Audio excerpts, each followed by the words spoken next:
50-mile-an-hour winds. Let's go get it. Let's go get the van. That's going to be fun.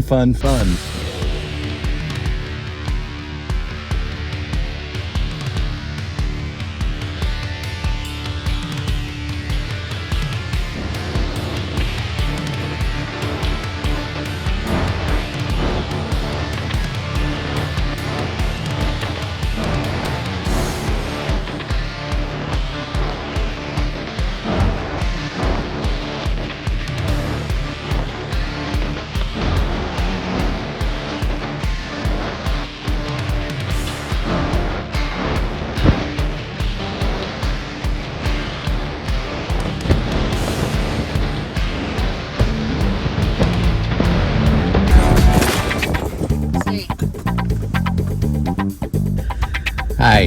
Hi. Well, 50-mile-an-hour winds. Let's go get it. let's go get the van. That's going to be fun coming home. There's a reason I didn't do much with my hair today, because I knew I was going to be blown to pieces. Well, we could barely walk out of the door without getting blown away, so I'm pulling out. off we go. Let's get going. Okay. Travel food, pizza, and Casey's. Gotta get protein somehow. Yeah, I guess. The donuts didn't look too good, so pizza it is. Now who's up in the queen's chair?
Oh, sorry.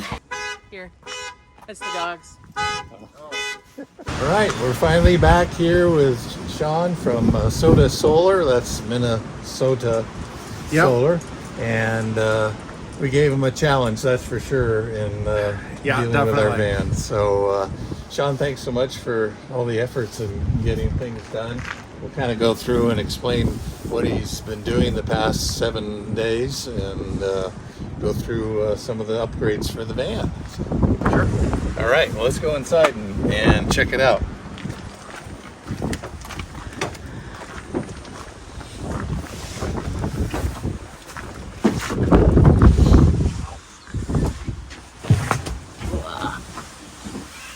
Yeah, well, Okay. Obviously we look a lot different than what the system looked like before when we brought it. And so, Shawn, go ahead and explain everything that you did in here. Sure.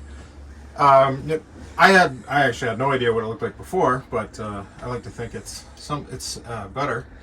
So what we have here is the two Battleborn batteries that were there before. Yep, those were ours. Yep, and that represents 200 amp hours of battery capacity.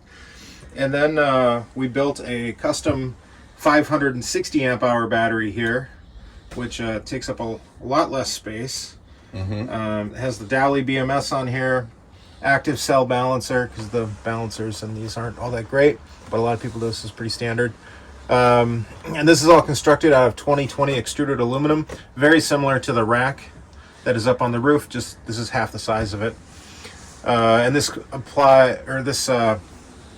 creates both the frame of the battery and the compression on the battery, because the cells are supposed to stay compressed. And then also what's nice about it is there's little feet that are part of the 2020 extruded aluminum system that also then secure it to the floor. So, as us dads like to say, this is not going anywhere. Exactly.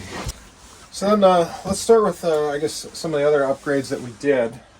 We started with upgrading the wiring, the main wiring from 1-aught to 2-aught. That's because the Multi-Plus is capable of using that much current, and so we always want to make sure things stay safe. So we have 2-aught wiring coming all the way around here to the fuse. We keep the same fuse that was in there before. That's 250 amp. The Multi-Plus 2000 should be fused at 200 amps, so we're good there. So we put the shutoff right on the end of the links here.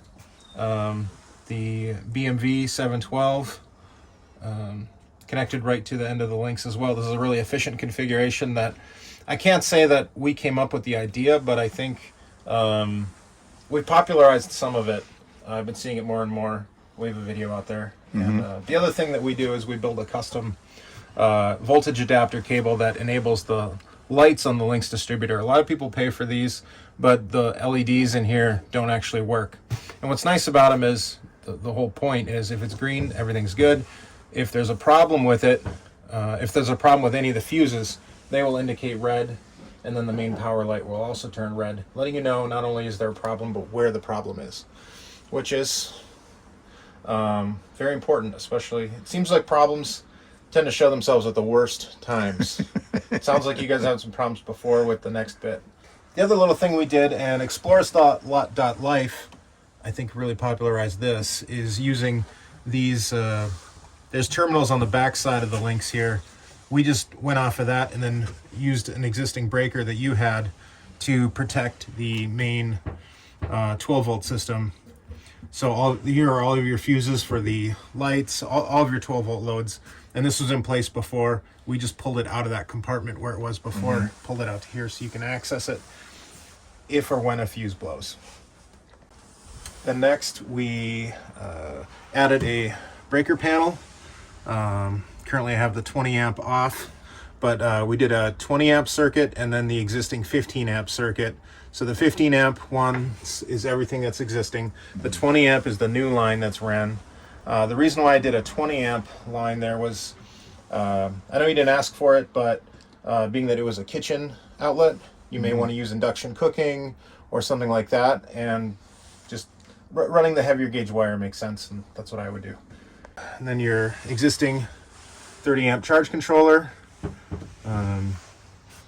ran that in there, and then all that wiring is of course run through that raceway, which works really good for if you want to change something or work on something. You can just pull the wire out and tuck it right back in there and it keeps it nice and neat and maintainable. Then your Sterling DC-DC charger for your alternator. Tested that, that's working good. The only issue I found there was I think the fan might be going on it. Maybe you heard that before. Have you ever heard that run? Mm-hmm. Okay, bit, yeah. It seemed a little loud. Then lastly, this is you guys requested, which was a temperature controlled fan that is yet to be installed because you guys aren't sure exactly where that hole is going to go.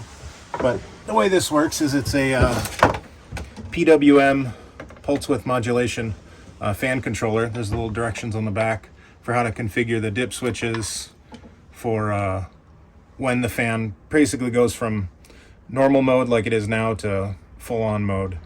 And I think by default it'll do it at about 35 Celsius, which is pretty warm, but this box can get pretty warm, and that's why the plan is to use that fan. And of course the Multi-Plus 2000 inverter charger. That is really nice. Gives you a lot of capability. I mean, pretty much you can do anything you want in here. We also have, there's a VE bus smart network for all of this, so you can access everything through your phone and really kind of get almost a little bit like a Servo GX kind of experience out of it, where you can at a glance see what every part of your system is doing now. Oh, it's really awesome. Good. And then of course the Multi-Plus 2000 is connected to the 30 amp shore power connection back here on the outside.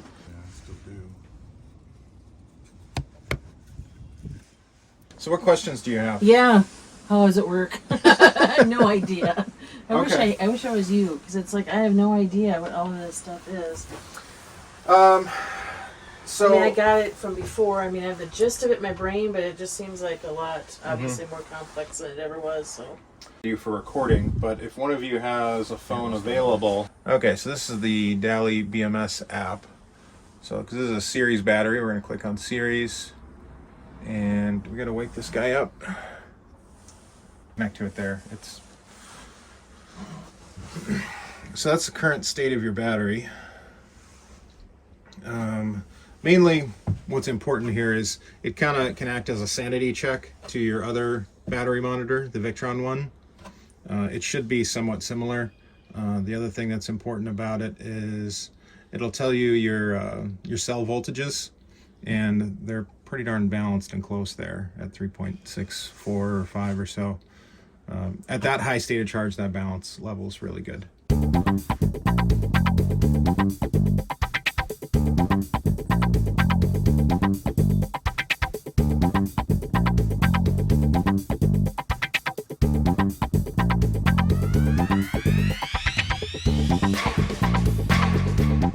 Think of electricity like water, right? Your wires are like a hose. Okay. And so amps is the amount of water, like the pure atoms of water. Okay. The volume of water flowing through that hose. Okay. Okay. Your voltage is like water pressure. Okay. So you'd imagine, so those cables there, The red ones. yeah, the red and the black ones, they're pretty thick. They can push a lot of amps, but the pressure is relatively low.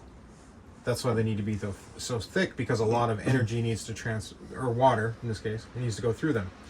Meanwhile, we charge it with wires that are no thicker than that. The reason why is the pressure is so much higher. So the same volume of water can go through. Does that make any sense? I already lost you? You already lost. Sorry. This is how bad I am. I'm sorry. It's not Okay. you. It's just my No. brain. I am not the science person at all. This Well, I is feel what I like- was in okay. high school science too. I'm like, what? Wow. It's like a Charlie Brown conversation. Sorry. No, offense. it's okay. Hank. I don't know. I feel like I don't know. I Like kind of get it. like if you ever done, everyone's done this. You take a garden hose, you put your thumb over Right. the end, right? Right. What happens? It stops the water. Well, Oh, you really? let a little bit out. And it leaks out a little bit. Well, it doesn't just leak out, right? sprays out. It sprays out. Right. Right, because the pressure is Don't laugh at me. Look at you. because the pressure has gone up, and there's just a little that same amount of water when it's in that big hose, it just trickles out. But when you put your thumb over it, it sprays out because the same amount of water is trying to get through a smaller space. Got it. And that's what this guy is. Essentially, Yeah. Yeah, That's the that's- sprayer guy with a finger. sure. Okay. Yeah. The only difference between water and electricity is if you make a mistake on water, I'm not sure, I don't think really anything bad happens. If you make a mistake on electricity, you set wires on fire. That's, You have floods with water. yeah. When you asked about regular maintenance, I would say check the battery mains, and any of the major connections that you can see. Just if you just wiggle the cables a little bit, you feel something move. You're like, oh, something's backed out there. That's about all you probably have to do. Just tighten them. Yeah, just tighten them. The other, I guess, item of note here is the way this connection's made. This is the BMS here. This is on the negative, so ideally this is fine to touch this here, but just to protect it. But I also wanted it maintainable, accessible, so I didn't heat shrink this down. There's just a piece of heat shrink tubing covering that. Okay. But that's how that connection there is made. Checking, just making sure like this connection is tight.